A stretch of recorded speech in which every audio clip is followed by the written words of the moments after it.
আপনি কি কখনো এমন আমন্ত্রণের কথা শুনেছেন যেখানে অতিথিকে স্বাগত জানানোর পাশাপাশি গ্রেপ্তারের প্রস্তুতিও নেওয়া থাকে? আন্তর্জাতিক রাজনীতিতে এমনই এক চমকপ্রদ ঘটনা এখন আলোচনার কেন্দ্রে, যা পুরো ইউরোপের অবস্থান বদলে দিতে পারে। আপনি দেখছেন টেকনো এক্সপ্লেইনস।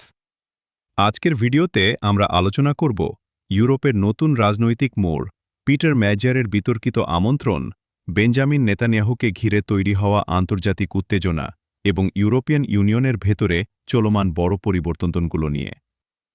শুরুতেই, আপনি যদি আন্তর্জাতিক রাজনীতি নিয়ে এমন আপডেট পেতে চান, তাহলে এখনই ভিডিওতে লাইক দিন, চ্যানেলটি সাবস্ক্রাইব করুন আর কমেন্টে জানান আপনার মতামত। ঘটনার শুরুটা খুবই নাটকীয়। ইউরোপের দেশ হাঙ্গেরিতে সাম্প্রতিক নির্বাচনের পর নতুন নেতৃত্ব এসেছে, আর সেই নেতৃত্বে রয়েছেন পিটার ম্যাজিয়ার। ক্ষমতায় এসেই তিনি এমন একটি পদক্ষেপ নিয়েছেন যা পুরো আন্তর্জাতিক মিডিয়ায় আলোড়ন তুলেছে।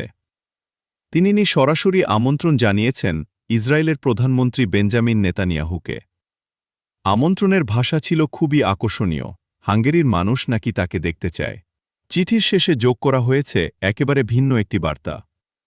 বলা হয়েছে হাঙ্গেরিতে পা রাখলেই তাকে গ্রেপ্তার করা হবে, কারণ তার বিরুদ্ধে ইন্টারন্যাশনাল ক্রিমিনাল কোর্টের গ্রেপ্তারি পরোয়ানা রয়েছে। এখানে আপনি কি মনে করেন?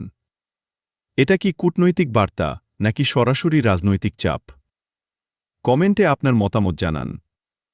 এই ঘটনাকে ঘিরে ইউরোপে এক নতুন পরিবর্তনের ইঙ্গিত মিলছে।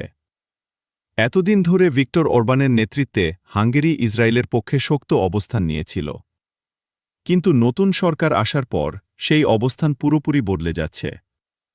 বিশেষ করে ইউরোপের জনগণের মধ্যেও এখন ব্যাপক পরিবর্তন দেখা যাচ্ছে।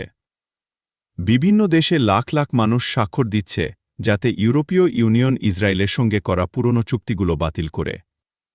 এই মুহূর্তে আপনি যদি ভিডিওটি দেখছেন, তাহলে এখানেই একটি ছোট কাজ করুন। ভিডিওটি শেয়ার করে দিন যাতে আরও মানুষ এই তথ্যগুলো জানতে পারে। এবার আসি বড় ছবিতে। ইউরোপীয় ইউনিয়নের ভেতরে এখন একটি গুরুত্বপূর্ণ বিতর্ক শুরু হয়েছে। বিষয়টি হল ১৯৯৫ সালের সেই চুক্তি যার মাধ্যমে ইসরায়েল ইউরোপ থেকে অর্থনৈতিক ও রাজনৈতিক সুবিধা পেয়ে আসছিল।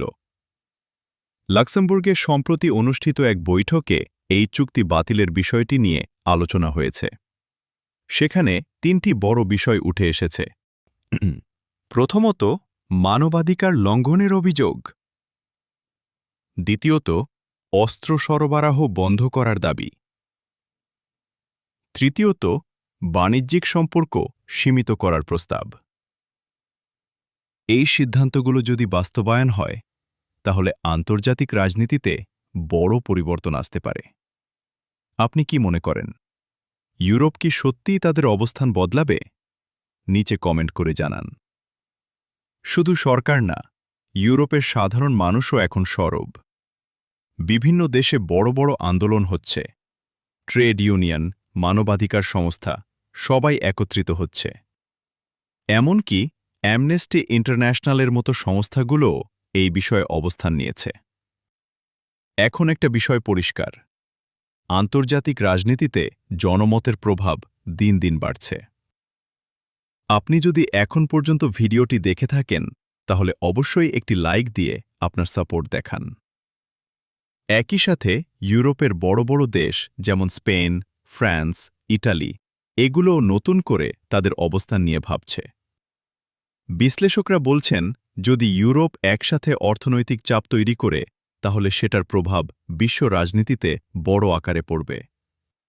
এখানে সবচেয়ে গুরুত্বপূর্ণ বিষয় হল, এটা শুধু একটি দেশের ব্যাপার না, এটা এখন পুরো আন্তর্জাতিক সম্পর্কের বিষয় হয়ে দাঁড়িয়েছে। সবকিছু মিলিয়ে আজকের পরিস্থিতি আমাদের একটা জিনিস স্পষ্ট করে দেখাচ্ছে, আন্তর্জাতিক রাজনীতি কখনো স্থির থাকে না। নতুন নেতৃত্ব, নতুন সিদ্ধান্ত সবকিছুই মুহূর্তে বদলে দিতে পারে পুরো বিশ্বের সমীকরণ। আজকের ভিডিও থেকে আপনার সবচেয়ে ইন্টারেস্টিং অংশ কোনটা ছিল? কমেন্টে জানাতে ভুলবেন না। আপনি দেখছিলেন টেকনো এক্সপ্লেইনস। এমন বিশ্লেষণধর্মী ভিডিও পেতে চাইলে অবশ্যই সাবস্ক্রাইব করুন, ভিডিওটি শেয়ার করুন আর সাথে থাকুন। দেখা হবে পরবর্তী ভিডিওতে।